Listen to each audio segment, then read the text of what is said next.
beri nama pedang ini Naga Puspa. Selamatkan dia. Jangan sampai jatuh ke tangan pendekar berwatak jahat.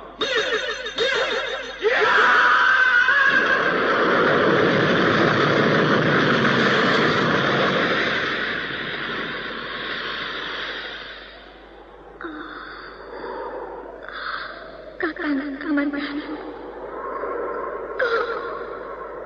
kau masih juga tidak percaya bahwa aku mencintaimu.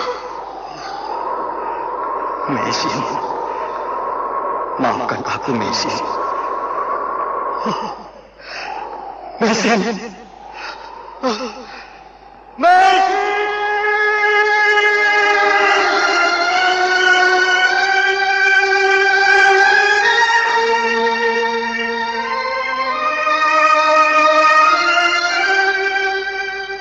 Tutur Tinula.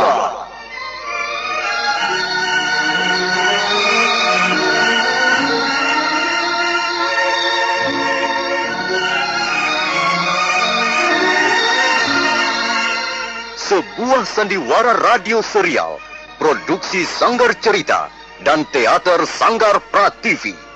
Sebuah kisah dengan latar belakang sejarah runtuhnya Singasari dan berdirinya Kerajaan Majapahit.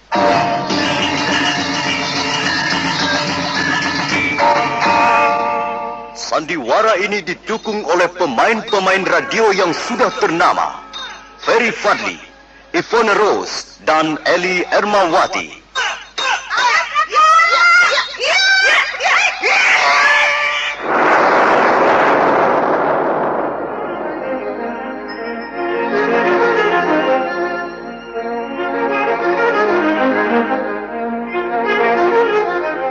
Cerita ini ditulis dan diolah oleh S. Tijab, hiasan musik dan sutradara C. Ispriyonoka. Kali ini mengetengahkan episode ke-12 dengan judul Naga Puspa Kresna.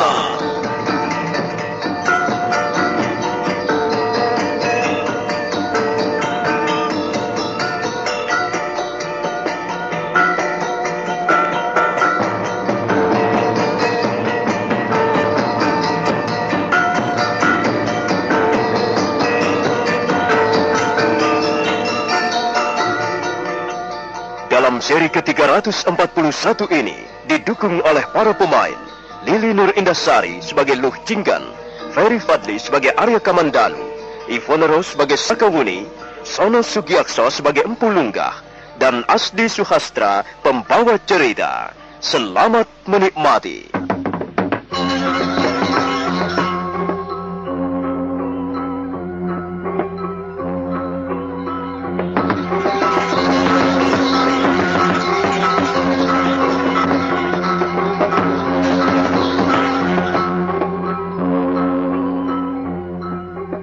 Arya Kamandanu dan Sakawuni terus mengejar Jamantara, si harimau putih. Akhirnya mereka berdua dapat bertemu dengan Nini Luh Jinggan. Nini Luh Jinggan tetap tidak bersedia memberikan penjelasan apa-apa mengenai tari-tarian Nisa Caranagini. Bahkan dia merasa tidak senang karena harimau putih peliharaannya menjadi terganggu oleh kehadiran mereka. Maaf tuan-tuan, saya sangat menyesalkan kehadiran tuan-tuan. Lihatlah, Jamantara agaknya tidak senang melihat kehadiran tuan-tuan. Apakah tuan-tuan sekalian telah mengganggunya?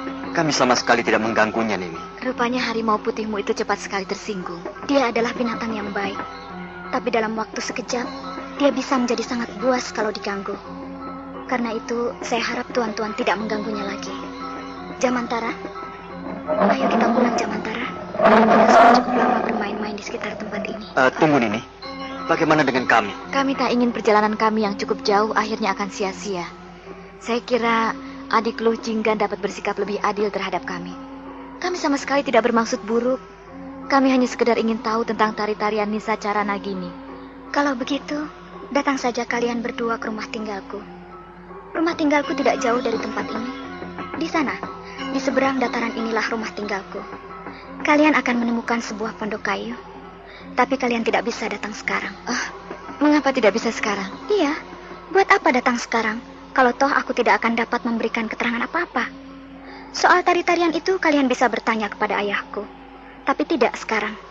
Nanti malam. Ayo Jamantara, kulihat kau pun nampaknya sudah lapar. Ayo kita pulang. Jamantara, si harimau putih buru-buru menghampiri Nini Luh Jinggan, kemudian mendekam di bawahnya. Luh Jinggan naik ke atas punggungnya, dan sebentar kemudian harimau putih itu pun sudah melangkah perlahan-lahan. Makin lama makin cepat, dan akhirnya dia lari bagaikan terbang di atas rumput-rumputan.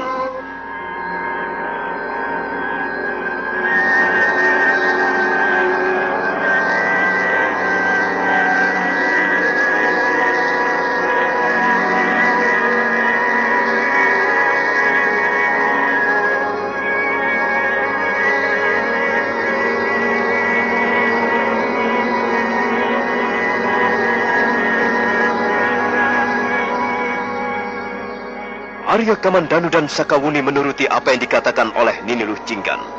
Mereka menunggu sampai malam tiba. Sambil menunggu mereka bicara tentang Nini Luh Jinggan dan harimau putihnya. Matahari telah mulai kemerah-merahan dan cahayanya menyepuh mega-mega di atas lereng gunung Penanggungan dengan warna keemasan. Sebenarnya Sakawuni sangat lelah dan mengantuk. Tapi Arya Kamandanu menjamah pundaknya, mengajaknya segera pergi ke rumah Nini Luh Jinggan. Dan mereka pun berangkat meninggalkan tepian dataran rumput.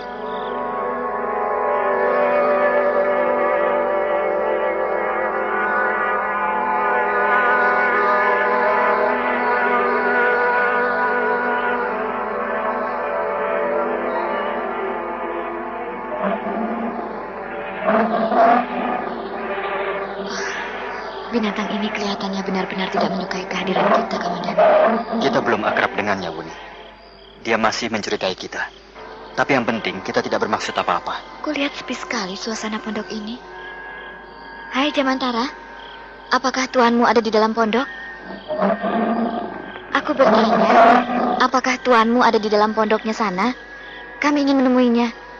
Katakanlah Jamantara, sampaikanlah keinginan kami kepada tuanmu. Harimau putih itu menggeram, seolah-olah ingin menunjukkan rasa tidak senangnya pada Sakawuni. Sakawuni menjadi kesal, tapi pada saat itu muncul seorang gadis dari pintu samping pondok. Gadis itu melangkah setengah berlari menuju ke arah mereka. Mari tuan-tuan sekalian, marilah masuk ke dalam pondok saya. Ayah saya sudah menunggu kehadiran tuan-tuan. Ayo Jamantara, kau jangan mendekam di situ. Kau harus berjaga-jaga di sana, di dekat pintu halaman sana. Mari tuan-tuan, mari saya antarkan masuk ke pondok saya. Terima kasih Nini. Ayo Sakawuni.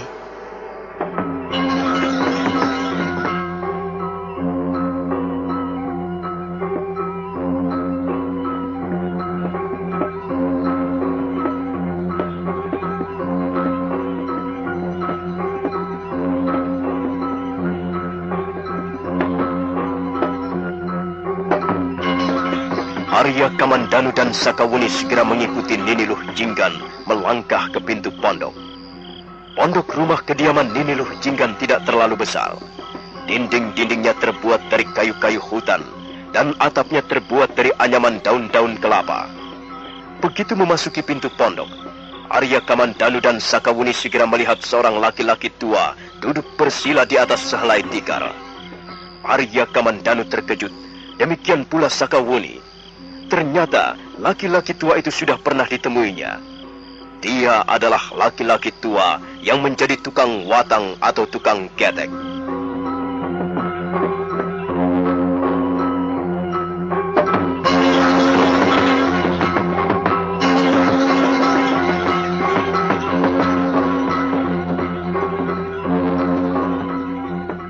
Mari Angger. Silahkan Angger berdua duduk. Maafkan Angger. Beginilah keadaan pondok kami. Maaf Bapak. Bukankah Bapak adalah tukang watang di hulu sungai Kapulungan? Oh, benar Angger. Itulah pekerjaan sehari-hari saya. Saya adalah tukang watang. Di samping itu saya juga mengerjakan pekerjaan lain. Pekerjaan yang biasanya dilakukan oleh orang-orang desa biasa, nak. Saya bercocok tanam. Saya banyak menanam pohon-pohon pisang di belakang pondok saya ini, Nger. Jadi Bapak adalah orang tua Nini Lujinggan? Oh, benar, Nger. Saya adalah orang tua Nini Lujinggan. Nini, ayo nih, tolong siapkan minuman untuk tamu-tamu kita ini. Iya, Ayah. Nah, Nger, apakah yang dapat saya lakukan untuk membantu Angger berdua? Begini, Bapak. Beberapa malam yang lalu, saya melihat Nini Lujinggan memperagakan sebuah tari-tarian yang sangat indah. Tari-tarian itu konon kabarnya bernama Nisacara Nagini. Dapatkah Bapak memberikan keterangan kepada saya tentang tari-tarian Nisacara Nagini itu? Oh, itu hanyalah sebuah tari-tarian biasa, Nger. Seperti tari-tarian yang lain. Maaf, Bapak. Dari siapakah Nini Lujinggan belajar memperagakan tari-tarian itu? Apakah dari Bapak? Iya, Nger. Dari saya. Tapi bukan hanya saya yang bisa mengajarkan irama tari-tarian Nisacara Nagini. Tarian Nisacara Nagini sudah ada sejak 100 tahun yang lalu. Tari-tarian ini dulu terkenal sekali di kalangan kerajaan Tumapel, Jenggala, ataupun Kediri. Beberapa puluh tahun kemudian, tari-tarian ini tidak hanya dipelajari oleh ledek-ledek keraton saja, melainkan juga disebarkan ke tengah-tengah masyarakat luas. Karena itu, Nger, sebenarnya tari-tarian Nisacara Nagini tidaklah asing, Nger. Artinya sudah banyak yang tahu. Sudah banyak yang melihatnya ataupun bisa memperagakannya. Ada apa, Nger? Mengapa Angger berdua nampaknya ingin sekali tahu tentang tari-tarian Nisacara Nagini? Kami sangat terkesan oleh gerakan-gerakan yang terkandung di dalam tari-tarian itu, Bapak. Memang, Nger. Garis-garis atau gerakan-gerakan yang tersusun di dalam gerak tarian Nisacara Nagini, baik garis-garis lurus ataupun garis-garis lengkung, sangat mengesankan. Tapi bukankah hal ini biasa saja, Nger? Banyak jenis tari-tarian lain yang tidak kurang indahnya. Tari Raja Tapa misalnya, atau tari Pangeran Pati. Kalau misalnya Angger berdua sangat berminat untuk mempelajari tari-tarian, saya dapat menunjukkan orang yang tepat untuk menjadi guru Angger. Tidak, Bapak. Kami hanya terkesan oleh tari-tarian Nisacara Nagini. Sebab saya lihat ada suatu makna lain di balik gerak tari-tarian Nisacara Nagini. Suatu makna yang erat hubungannya dengan ilmu ulah kanuragan. Apakah memang demikian, Bapak? Dan, ya, bagaimana menurut pendapat Bapak? Orang tua berjenggot putih dan berpakaian sebagaimana pakaian yang biasa dikenakan oleh seorang pertapa itu tidak langsung menjawab pertanyaan Arya Kamandanu. Dia terdiam beberapa jurus lamanya. Pada saat itulah Luh Jinggan muncul dengan membawa 3 cangkir minuman. Ini, Bapak. Ini minumannya. Bagus Nini. Bagus. Mari Nger, mari. Silakan Angger berdua minum dulu. Nanti kita lanjutkan lagi pembicaraan kita. Ayo Nger. Ayo kita minum bersama-sama. Terima kasih, Bapak.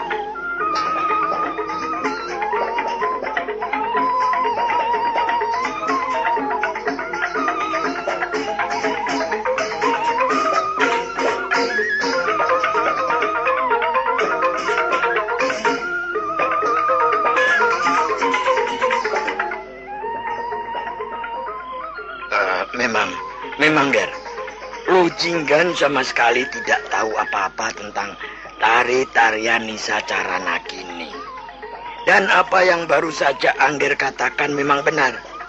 Di balik garis-garis ataupun gerakan-gerakan irama tari-tarian Nisacara Nagini tersirat suatu maksud-maksud yang erat hubungannya dengan ilmu kanuragan, Ger. Jadi, apakah gerakan-gerakan itu pun mempunyai arti kalimat-kalimat jurus, Bapak? Benar, Ger.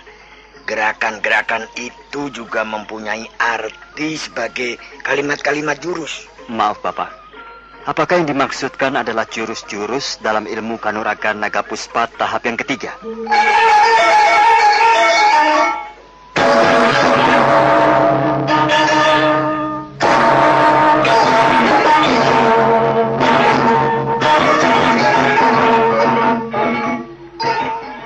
Oh, dari mana Angger tahu?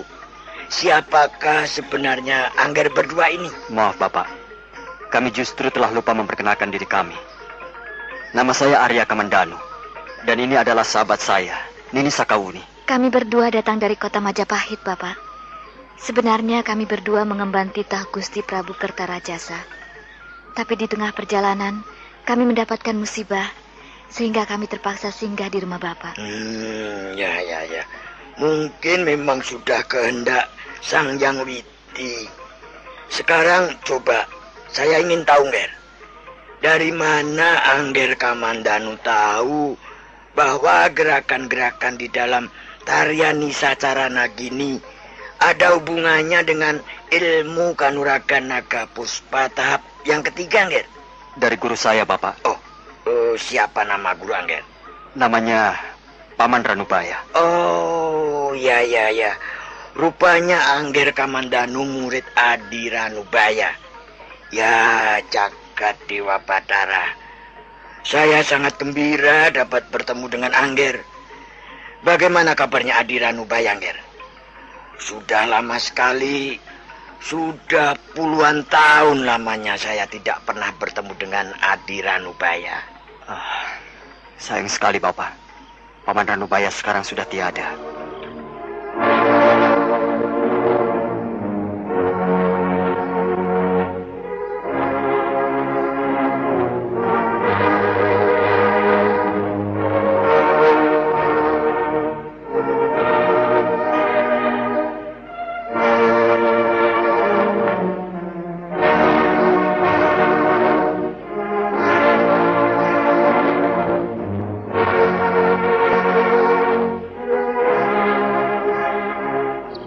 Arya Kamandanu kemudian menceritakan perihal Empu Ranubaya, orang yang pernah mengajarinya ilmu kanuragan naga puspa.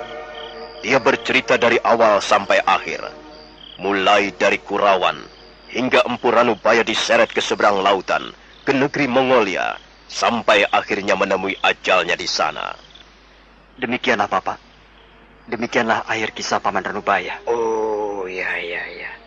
Ya, memang aneh perjalanan hidup manusia. Saya sungguh-sungguh tidak menduga bahwa akhirnya Adi Ranubaya akhirnya akan mengakhiri hidupnya di seberang lautan. Tapi ya, barangkali memang sudah demikian garis nasibnya. Maaf, Bapak. Siapakah sebenarnya Bapak ini? Dan mengapa Bapak menyebut Paman Ranubaya sebagai Adi? Apakah Bapak mempunyai hubungan kekeluargaan dengan Paman Ranubaya? Adi Ranubaya adalah adik seperguruan saya, Nger. Maaf, Bapak. Kalau begitu, kalau saya tidak salah, Bapak bernama Pulungga. Benarkah Bapak bernama Pulungga? Oh, benar, Nger. Sayalah Pulungga. Bapak Lungga. Saya sama sekali tidak menduga bahwa akhirnya saya bertemu dengan Bapak Lungga. Saya adalah putra kedua Ayahanda Hanggareksa. Apa, Nger? Angger adalah putra Hanggareksa? Benar, Bapak. Saya adalah putra Empu Hanggareksa. Bukankah Empu Hanggareksa juga adik seperguruan Bapak Lungga? Oh, waduh. Bagaimana ini, Nger? Hari apakah ini sehingga saya mendapat kesempatan mendengarkan segala macam berita dari sahabat-sahabatku? Bagaimana kabarnya ayahandamu sekarang, Nger? Saya pun sudah sejak lama sekali tidak bertemu dengan Adi Hanggareksa. Kembali Arya Kamandanu menceritakan perihal ayahandanya, Empu Hanggareksa. Kali ini pun dia bercerita dari awal hingga akhir, terutama sekali tentang perselisihan antara ayahandanya dengan Empu Ranubaya. tentang paham mereka yang tidak sesuai, dan tentang diri ayahandanya yang telah mengkhianati sumpah perguruan Gandring.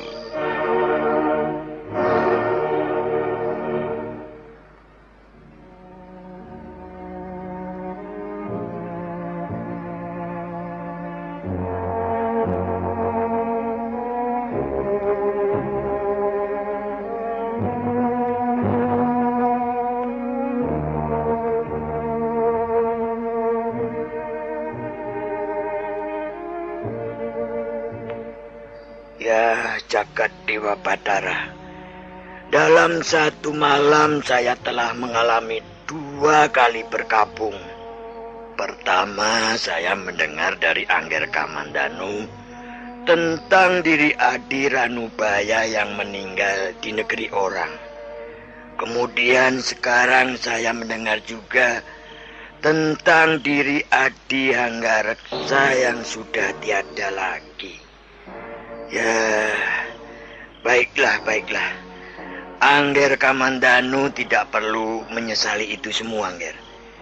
Karena semuanya sudah menjadi kehendak Yang Maha Kuasa. Benar, Bapak. Saya pun sudah pasrah. Semula memang saya merasa sangat kehilangan. Tapi akhirnya saya dapat menyesuaikan diri. Biarlah semua itu terjadi. Kalau memang Yang Maha Kuasa menghendaki terjadi. Iya, Angger. Bagus sekali. Bagus sekali kalau Angger Kamandanu bisa berpikir sampai ke situ. Kalau hati kita bisa pasrah, maka beban di dalam hidup akan terasa ringan. Iya, benar Bapak Lunggah. Maaf Bapak, ada satu hal yang ingin kami kemukakan kepada Bapak Lunggah. Oh, soal apakah itu, Nger? Arya Kamandanu kemudian menceritakan perihal lempengan-lempengan batu yang terdapat di dalam ruangan goa, tempat biasanya Empu Ranubaya memuja semedi.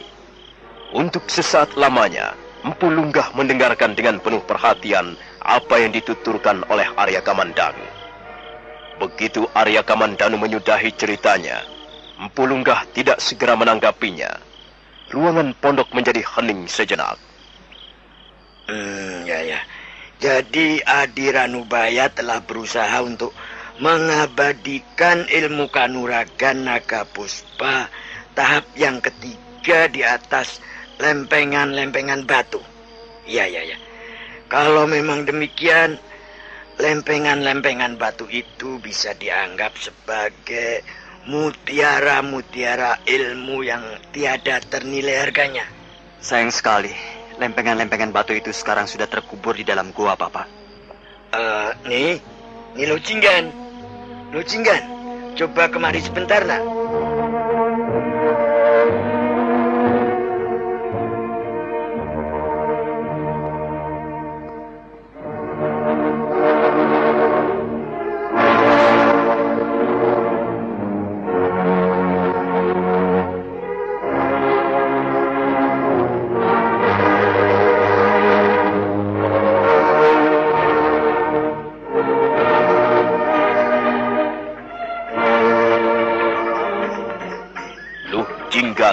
Gadis manis itu pun segera muncul dari pintu bilik samping. Dia lebih kelihatan manis dalam temaram cahaya lampu minyak jarak. Dia segera duduk di dekat ayahnya. Nah, bagaimanakah kisah selanjutnya? Apakah maksud Empu Lunggah memanggil putrinya? Dan apakah akhirnya Arya Kamandanu akan memperoleh penjabaran tentang garis-garis aneh di atas lempengan-lempengan batu? Saudara pendengar, silakan menunggu seri berikutnya. Sampai jumpa.